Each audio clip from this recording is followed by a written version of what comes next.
Good morning बच्चों। मैं संध्या। आज 10th की इंग्लिश में हम ग्रामर का first chapter part of the sentence समझेंगे। तो जैसा कि सबसे पहले हम सेंटेंस की डेफिनेशन देख लेते हैं। तो सेंटेंस मीन्स होता है वाक्य। तो डेफिनेशन है इसकी कि a group of meaningful words which makes a complete sense is called a sentence. मतलब वह एक शब्द समूह जिसका अपना एक पूरा अर्थ या भाव प्रकट करता है वो वाक्य कहलाता है। ठीक है। तो अब यहाँ हम सेंटेंस के भाग समझेंगे। 3 पार्ट्स ऑफ सेंटेंस। तो सेंटेंस के 3 पार्ट जो हैं वो पहला है सब्जेक्ट यानी कर्ता, वर्ब यानी क्रिया, ऑब्जेक्ट यानी कारक। तो सबसे पहले हम सब्जेक्ट को समझते हैं कि सब्जेक्ट क्या होता है एक वाक्य में। सब्जेक्ट वो होता है जिसके बारे में वाक्य में या तो बात हो रही हो या फिर वो जो किसी कार्य को कर रहा हो। यानी जो एक वाक्य में सब्जेक्ट जो कार्य कर रहा हो या जिसके बारे में बात हो रही हो वही हमारा सब्जेक्ट है। तो subject is whom which we talk about or the one who perform an action. For example, Ayansh is playing। तो यहाँ पर हमारा सब्जेक्ट अयांश है। Yeshi is cute। यशी हमारी यहाँ पर सब्जेक्ट है। अविरत इज अ नॉटी किड। तो हमारा यहाँ सब्जेक्ट कौन हुआ? अविरत। कुछ और उदाहरण देखते हैं हम। My father is an honest man. तो हमारा यहाँ सब्जेक्ट क्या है? My father. माई मोम इज अ स्वीट लेडी। यहाँ हमारा सब्जेक्ट क्या हुआ? My mom. नेक्स्ट सेंटेंस है Binita and Anjali are my sisters. तो यहाँ पर केवल बिनीता हमारा सब्जेक्ट नहीं होगा, बिनीता एंड अंजलि दोनों ही हमारा सब्जेक्ट होगा। अब आते हैं हम वर्ब पर। वर्ब मीन्स क्रिया। तो क्रिया वह है जिसके माध्यम से सब्जेक्ट के कार्य या अवस्था यानी स्थिति की जानकारी मिलती है। वर्ब डिस्क्राइब्स द एक्शन और the state of the sentence. Subject. Example देखते हैं इसका। Ayansh is playing. तो यहाँ पर हमारा सब्जेक्ट कौन सा काम कर रहा है? कौन सी क्रिया हुई यहाँ पर? तो यहाँ पर खेलने का काम हुआ है। तो यहाँ पर हमारा क्रिया जो होगी वो क्या होगी? वर्ब हमारा प्लेइंग हो जाएगा। Ayansh is 8 months old. तो यहाँ पर जो सब्जेक्ट हमारा अयांश है उसकी अवस्था के बारे में बात हो रही है। पहले वाले सेंटेंस में वो जो क्या कार्य कर रहा था उसके बारे में बात हो रही थी, लेकिन इस वाक्य में हमारे सब्जेक्ट की अवस्था यानी वो कितने मंथ का है? 8 महीने का है। तो अयांश वॉज 8 month ओल्ड। यानी इस वाले सेंटेंस में भी हमारा जो सब्जेक्ट है उसकी अवस्था के बारे में बताया जा रहा है। अब आता है हमारा ऑब्जेक्ट यानी कारक। तो ऑब्जेक्ट जो होता है जिस पर सब्जेक्ट के कार्य या अवस्था का प्रभाव पड़ता है, यानी object is the one which gets affected by the action और the state of the subject. Example देखते हैं हम यहाँ पर। Book is on the table. तो यानी हमारा सब्जेक्ट यहाँ पर क्या है? बुक। और ऑब्जेक्ट हमारा इसमें क्या है? टेबल। क्योंकि जो हमारे सब्जेक्ट का जो प्रभाव है वो किस पर पड़ रहा है? एक अवस्था के बारे में बात हो रही है, तो यहाँ पर किस पे प्रभाव हो रहा है? वो टेबल के ऊपर हो रहा है। सब्जेक्ट का प्रभाव हमारा किस पे है? टेबल पे। तो यहाँ पर टेबल हमारा ऑब्जेक्ट है। आई किल्ड द बर्ड, इस सेंटेंस में क्रिया हुई है, तो उसका इफेक्ट किसके ऊपर पड़ा है? बर्ड के ऊपर। तो बर्ड हमारा यहाँ सब्जेक्ट हुआ, सॉरी ऑब्जेक्ट हुआ। तो यानी यहाँ पर जो हमारा सब्जेक्ट कार्य किया है उसका प्रभाव किस पे पड़ा है? बर्ड के ऊपर। शी इज़ प्लेइंग गिटार, तो इसी तरह इस वाक्य में भी जो हमारा सब्जेक्ट है उसका जो कार्य है उसका इफेक्ट किसके ऊपर पड़ा हुआ? गिटार के ऊपर। तो यहाँ पर गिटार हमारा ऑब्जेक्ट हो गया। अब हम आगे बढ़ते हैं। तो सबसे पहले हमने जो पार्ट ऑफ सेंटेंस में सबसे पहले हमने सब्जेक्ट पढ़ा था, तो यहाँ पर सब्जेक्ट के भी कुछ पार्ट होते हैं। आइए उसको पहले हम समझते हैं। तो सब्जेक्ट के पार्ट जो होते हैं जैसा कि दो होते हैं। हेडवर्ड यानी मुख्य शब्द या कर्ता, जैसे अ बॉय रन्स। तो इस वाक्य में हमारा इस सेंटेंस जो है इसमें बॉय हमारा क्या है? हेड वर्ड है। ठीक है। तो दूसरा हमारा जो सब्जेक्ट का पार्ट आता है वो क्वालिफायर, मतलब क्या होता है? विशेषता बताने वाला। जैसे द सन शाइन्स यानी सूर्य चमकता है, तो द जो यहाँ पर है वो हमारा क्या है? विशेषता बता रहा है। अब नेक्स्ट में क्या है कि पार्ट ऑफ क्वालिफर में, यानी क्वालिफर के भी पार्ट होते हैं। तो इसमें सबसे पहला क्या है? Determiner.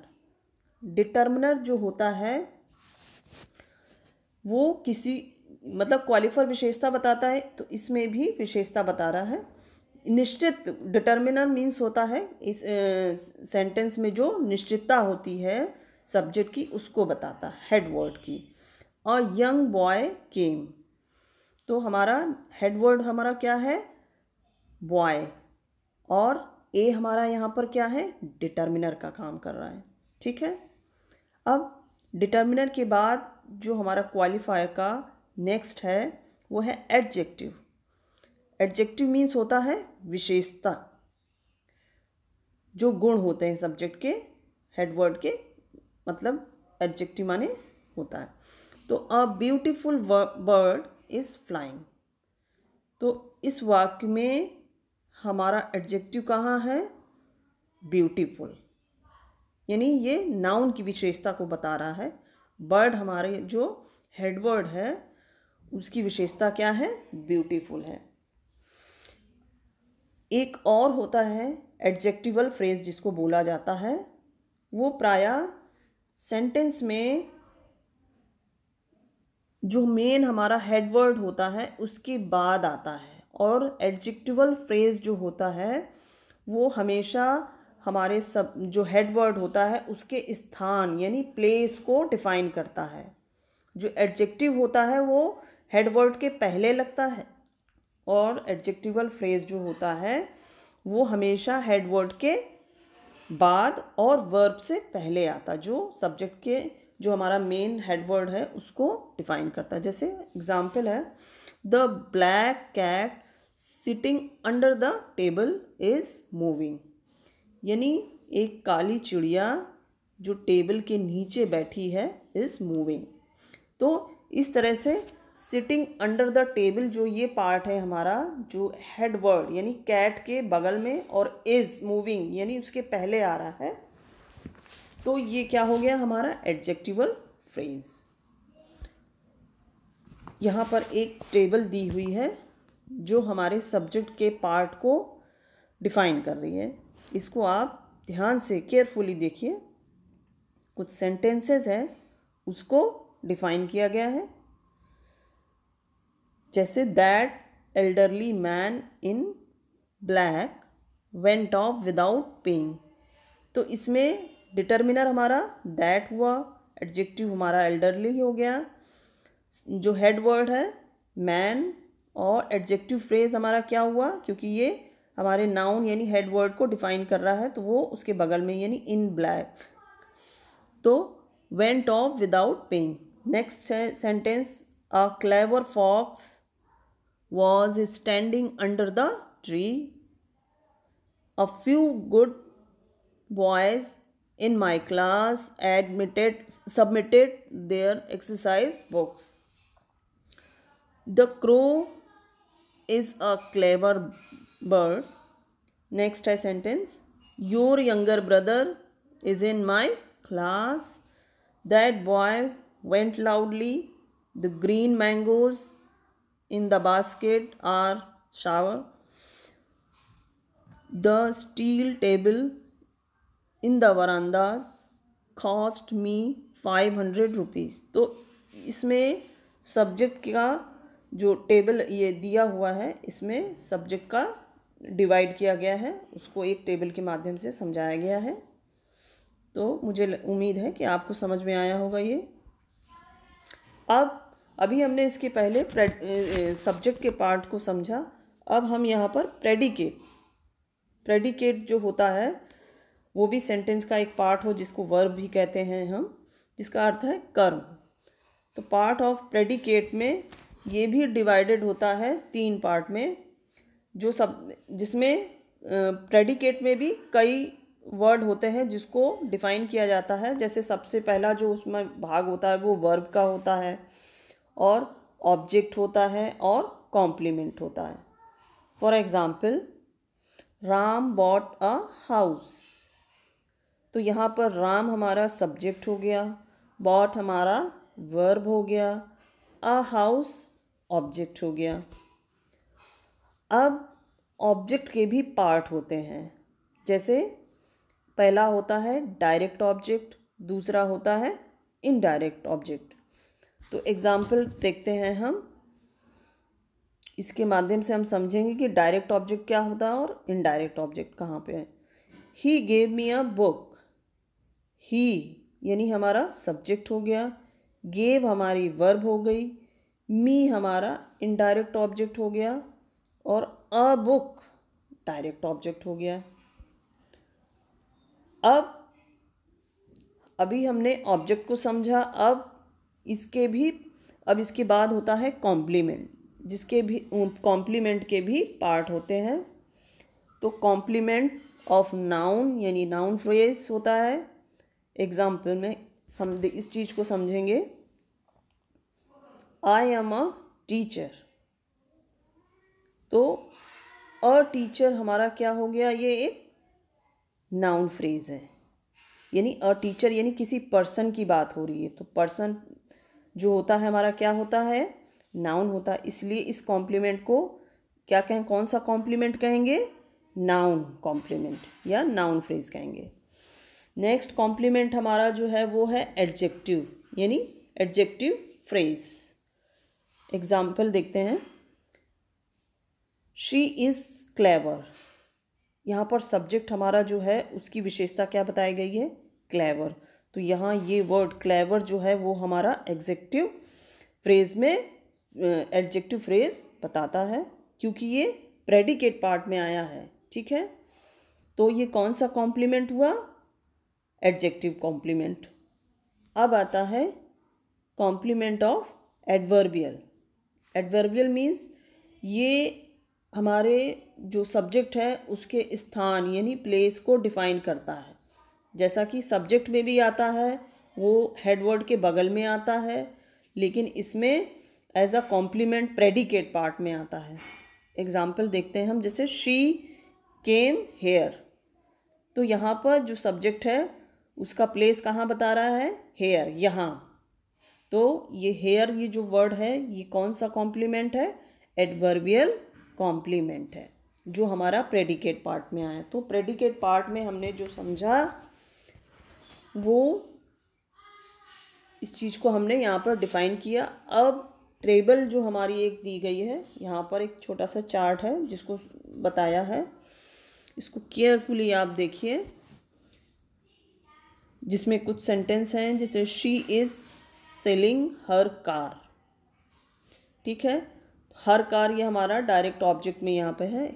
He looked, next he looked afraid. Next है सेंटेंस हमारा you should clean your teeth always after meal. My servant gave me the key of the car. Next sentence है I paid him the rent. The member decided to walk out. Next है sentence the news made her happy. My brother enjoys swimming. Next sentence है my daughter wrote to her mother a letter. Our grandmother tells us nice stories at night. तो यानी इस chart में हमने predicate के जो part हैं उसको डिफाइन किया गया है कि क्या हमारा वर्ब है कहाँ पर और कहाँ पर हमारा इनडायरेक्ट ऑब्जेक्ट है और डायरेक्ट ऑब्जेक्ट कहाँ पे है, कॉम्प्लीमेंट कहाँ पर है और एडवर्बियल कॉम्प्लीमेंट कहाँ पर है।